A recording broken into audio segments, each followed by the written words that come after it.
저는 나야입니다. 만났어. 반가워요.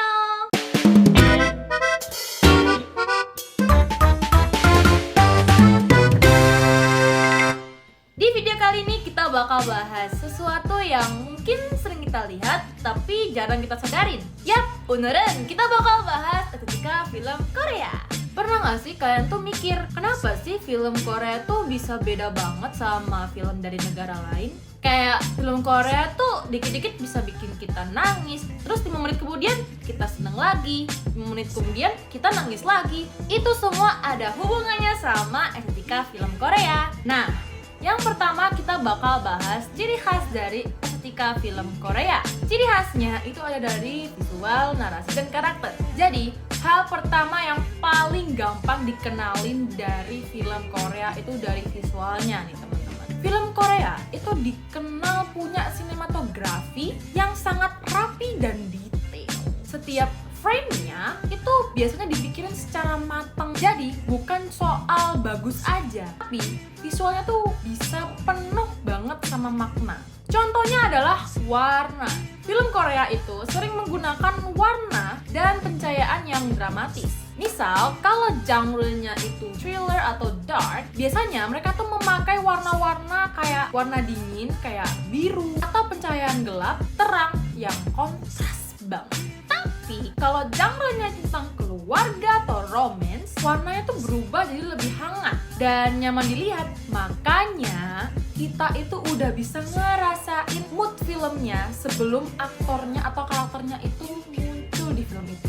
Selain warna, komposisi itu juga penting banget di film Korea. Salah satu contoh yang paling terkenal tuh di filmnya Parasite karya Bong Joon-ho. Di film itu, posisi tangga, garis rumah, sampai jarak antar karakter dipakai buat nunjukin perbedaan kelas sosial. Jadi, visual di film Korea itu bukan sekedar estetik, tapi juga untuk alat bercerita. Dan itu juga yang bikin film Korea tuh kayak terasa niat secara visual.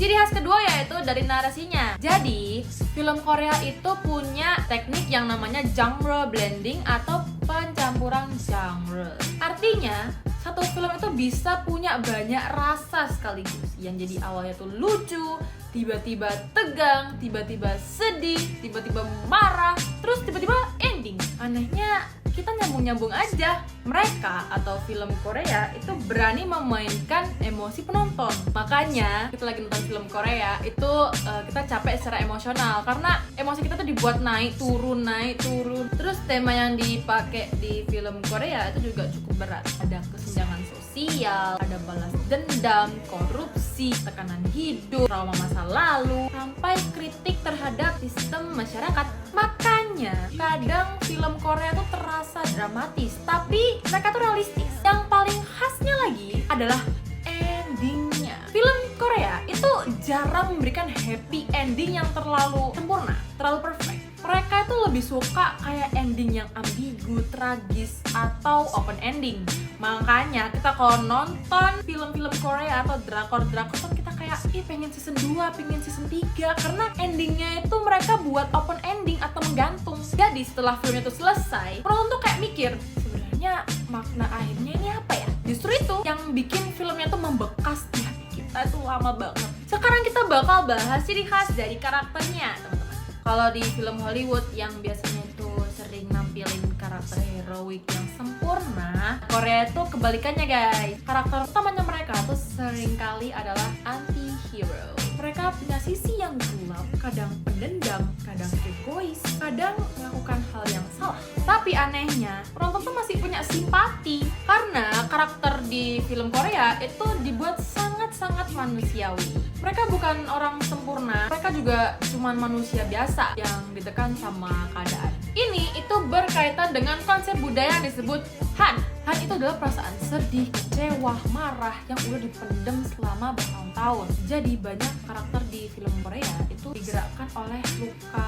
emosional yang mendalam. Makanya emosi di film Korea itu bener-bener intens banget. Tapi Tapi nggak cuman Han aja, ada yang namanya Jong. Jong itu kayak semacam ikatan emosional yang kuat antar sesama, bahkan dengan orang yang bukan bagian dari keluarga. Karena itu, film Korea tuh punya hubungan karakter yang terasa dekat dan emosional. Kita itu dibuat sama mereka tuh kayak juga peduli sama karakternya, bukan sama ceritanya doang. Nah, kalau kita udah bahas ciri khasnya, sekarang kita bakal bahas pengaruh sejarah di film Korea. Jadi, salah satu alasan kenapa film Korea itu punya emosi yang kuat adalah karena sejarah Korea itu penuh luka. Korea itu pernah ngalamin yang namanya dijajah sama Jepang. Terus perang dingin Korea yang memisahkan antara Korsel dan Korut, ditambah masa kediktatoran militer dan berbagai tragedi sosial. Nah, trauma-trauma sejarah itu dimasukin ke dalam film Korea.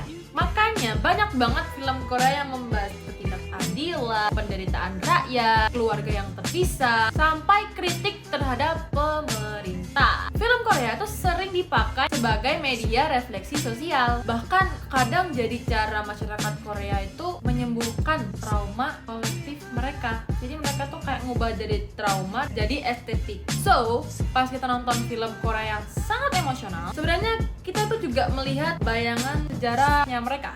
Sekarang kita bakal bahas nilai sosial yang ada di film Korea. Nilai sosial Korea tuh juga sangat memengaruhi estetika film mereka. Masyarakat Korea tuh dipengaruhi sama budaya neo-Confucianisme.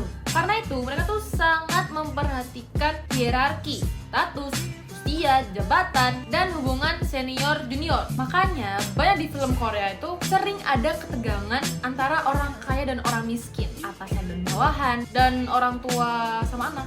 Selain itu, keluarga juga punya peran yang besar. Banyak karakter itu rela mengorbankan dirinya demi keluarga. Dan konflik antara keinginan pribadi dengan tuntutan sosial tuh sering menjadi tema utamanya.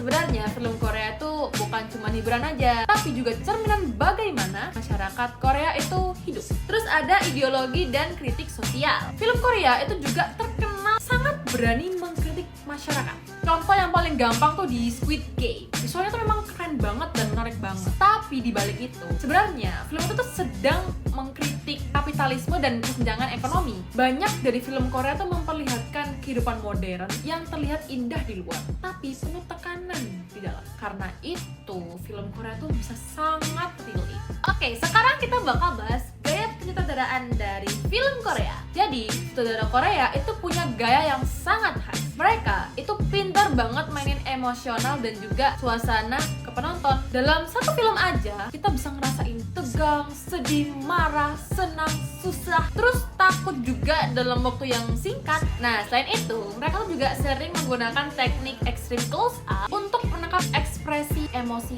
karakter. Terus juga palet warna yang kontras untuk menunjukkan suasana hati. Yang ketiga, itu ada simbol visual untuk menyampaikan pesan tersembunyi. Nah, sekarang kita bakal bahas tujuan dari film Korea. Yang pertama, itu adalah untuk menyampaikan realitas sosial. Film Korea itu pengen nunjukin kenyataan hidup secara berani. Yang kedua adalah untuk nyiptain emosi yang intens, biar penonton itu ikut tenggelam ke dalam ceritanya. Yang ketiga itu untuk menciptakan moral abu-abu. Film Korea jarang membagi karakter menjadi baik mutlak atau jahat mutlak. Di real life atau dunia nyata, manusia tuh emang rumit banget. Dan tujuan yang terakhir itu adalah mereka ingin membuat penonton itu berpikir. Makanya ending film Korea sering menggantung atau tragis.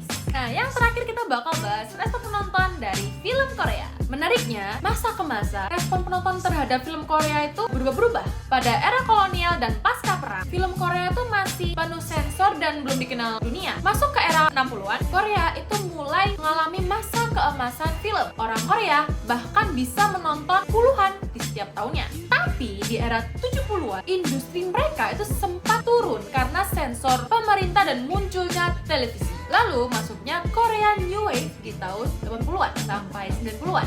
Sutradara Korea mulai lebih bebas mengangkat isu dan trauma masyarakat. Ya, walaupun walaupun pas itu film lokal Korea itu kalah saing sama Hollywood. Nah, titik besar kebangkitan mereka tuh di era Hallyu atau Korean Wave, mulai di akhir 90-an sampai tahun 2000-an. Drama dan film Korea tuh mulai menyebar kemana-mana, terutama di Asia. Sekarang di era streaming kayak Netflix, popularitas film Korea tuh makin gila banget. Dan akhirnya dunia tuh mengakui bahwa film Korea bukan cuma tren, tapi memang punya kualitas yang sangat kuat. So, itu dia pembahasan kita di video kali ini. See you on my next video.